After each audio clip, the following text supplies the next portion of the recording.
Your team? Well, I just saw another example of us being mature. And as I kept on telling our players in the huddle, it's not about them. Let's do what we do, regardless of who's playing for the other team, regardless of who the other team is. We have a job to do.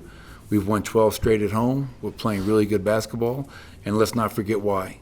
And but offensively, we got off to a good start. Defense wasn't there in that first quarter.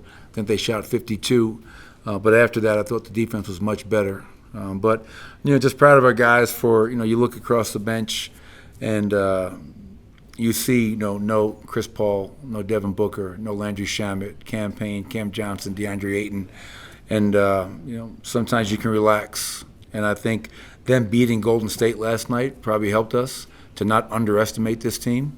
And, they're undermanned, and obviously they're going to get healthy. And then when they do get healthy, we know what that team is capable of. Michael, there was a play early in the second quarter where I think Bruce and Jamal dive on the floor to keep possession alive. Vlatko tips out an offensive rebound, I think, to a wide-open Bones who hits the three. Did that sequence kind of signify to you that, okay, these guys are into it and the intensity is at a proper level? Yeah, and I felt even before that, I felt that. We were here to play tonight. We didn't show up to think we can go through the motions and get a win because we're playing an undermanned Phoenix team. I felt that guys showed up understanding it is about us first and foremost. But that play you mentioned, Vinny, we showed at halftime. Loved it. We always talk about winning the 50-50 battle. Bruce Brown gets on the floor first, gets it to another loose ball. Jamal gets on the floor. We miss a three, Vlatko offensive rebound, kick out the Bones for a three-point shot. So when you have effort plays like that, those are winning plays. Those are game-changing plays. So that was one of my favorite plays of the night. You talked about in the pregame chemistry, this team's chemistry. Is that on display at the end of the game when you see a guy like Jack White comes in, makes a shot, and no one on the bench was sitting down, everybody was cheering? Yeah, I think that's a great example of us being connected. We talked pregame about Bruce Brown's quote about us being a really connected team.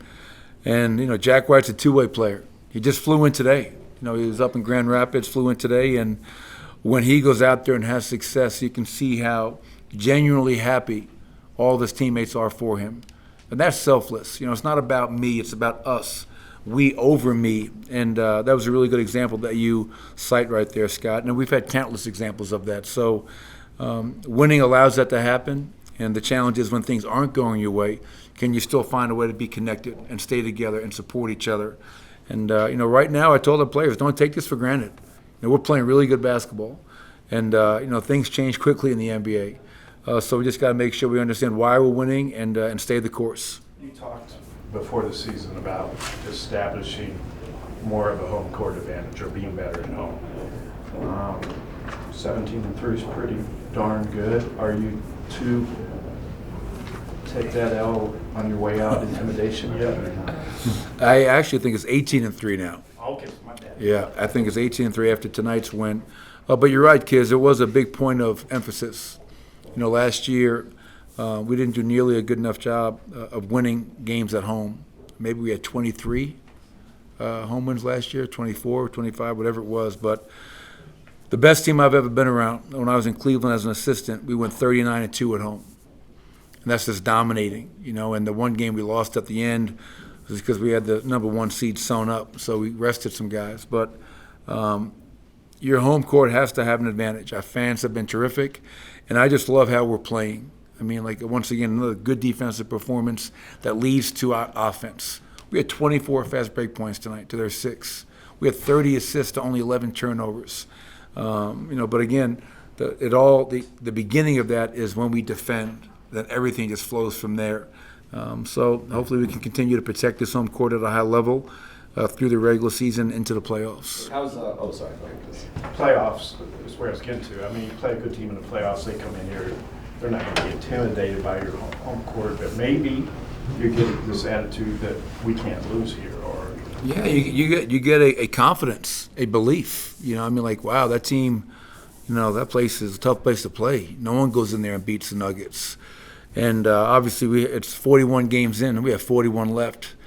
And there's going to be a hell of a lot more challenges coming in those doors that we'll have to, fight for 48 minutes to try to continue to protect this home court. But there's no doubt that I think our players are starting to have a great confidence in playing at home. And that's a good thing to have. And hopefully we can just even build on that.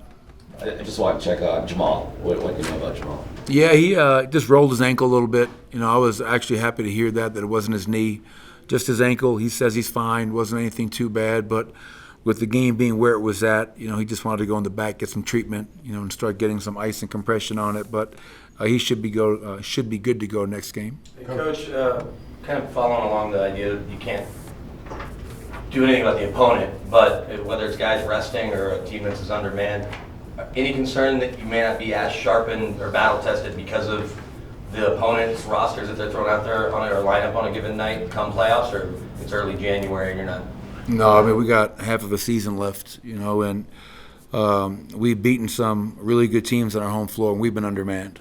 So it's not like we've won 12 in a row at home and we're playing St. Buzzies every night. We're playing some good basketball teams.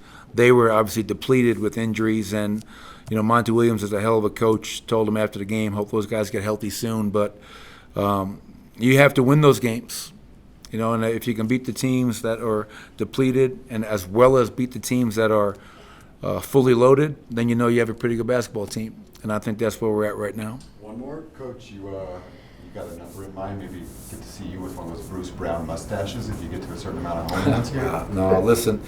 I've done that before, and my wife and my 2 daughters won't even look at me.